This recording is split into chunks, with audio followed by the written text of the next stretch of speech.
Naomi Sterling had once believed in fairy tales. When she married Marcus, a self-made billionaire, she thought she had found her happily ever after. He was charming, powerful, and made her feel like the center of his world. For the first few years, their marriage was blissful. Spontaneous vacations, candlelit dinners, and whispered promises in the dark. But money had a way of shifting priorities.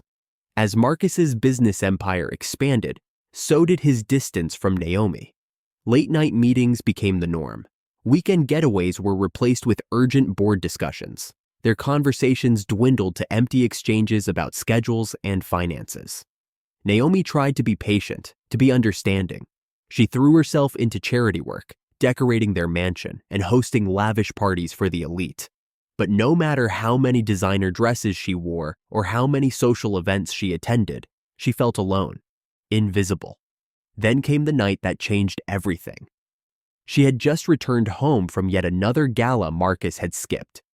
She walked into their bedroom, ready to vent, only to find him asleep, phone buzzing beside him. Curious, she picked it up. She wasn't sure if it meant business or something worse. A painful truth hit her. Marcus had stopped making time for her because he didn't feel the need to anymore. And so, when a stranger named Aiden messaged her the next day, she didn't ignore it. She replied, Aiden was unlike anyone Naomi had ever met. He wasn't rich, powerful, or arrogant. He was an artist, a struggling painter living in a tiny studio filled with half-finished canvases.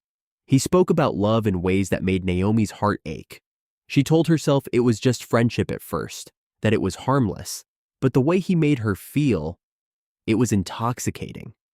She started sneaking away to meet him, in hidden cafes, at art galleries, even in his rundown apartment, where she felt more alive than she ever did in her mansion.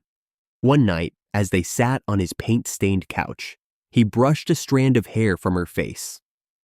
"You deserve more than a man who doesn't see you," he murmured. And that was the moment she let him kiss her. Guilt burned inside her afterward, but the hunger for love drowned it out. She decided that night she was going to leave Marcus. Naomi planned her confession carefully. She would meet Aiden for dinner, tell him she was ready to start a new life, then return home and break the news to Marcus. But fate had other plans. She was at the restaurant, hands trembling, heart pounding, when the doors swung open. Marcus walked in. Her blood ran cold. His dark eyes locked onto her, but he wasn't angry. No, he looked almost amused. "Aiden," Marcus called out. Naomi turned to Aiden in confusion, but he was no longer the gentle artist. His entire posture shifted, shoulders squared, face unreadable. "Yes, sir," Aiden said smoothly. Naomi's stomach twisted. "Sir?" Marcus sat down at their table, crossing his arms. "You should know something, darling," he said, voice dripping with satisfaction. "Aiden doesn't exist. I made him up." Naomi's world spun. Marcus smirked at her. "You thought you were falling in love. You were being tested." Her hands clenched the table. You set me up?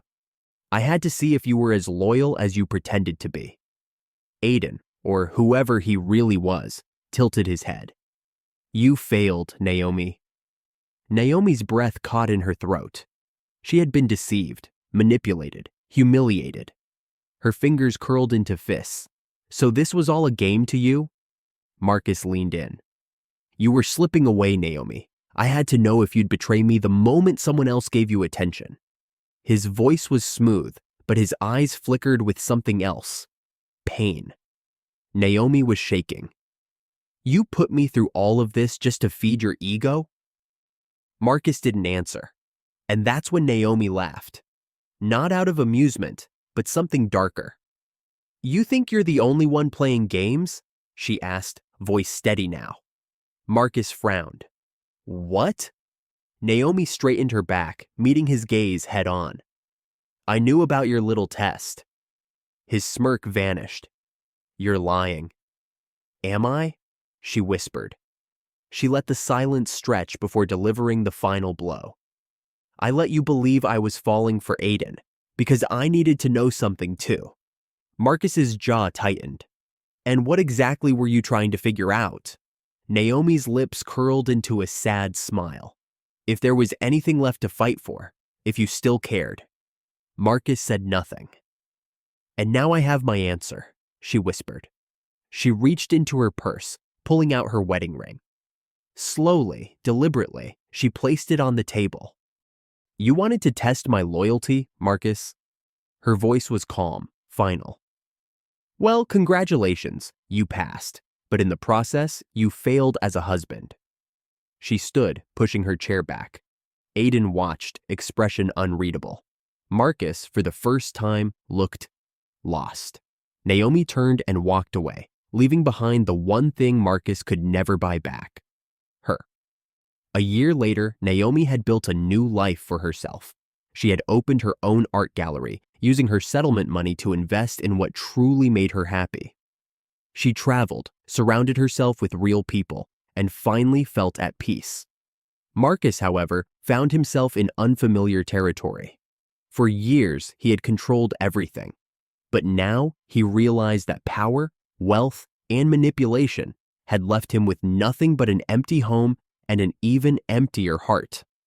One evening, he received a package. Inside was a painting. It was Naomi. Not the wife who once waited for his attention, not the woman he had underestimated. This Naomi stood tall, confident, free. Attached was a note. I may have played the game, but I won my freedom. Did you? Marcus exhaled, staring at the painting for a long, long time. And for the first time in his life, he had no answer.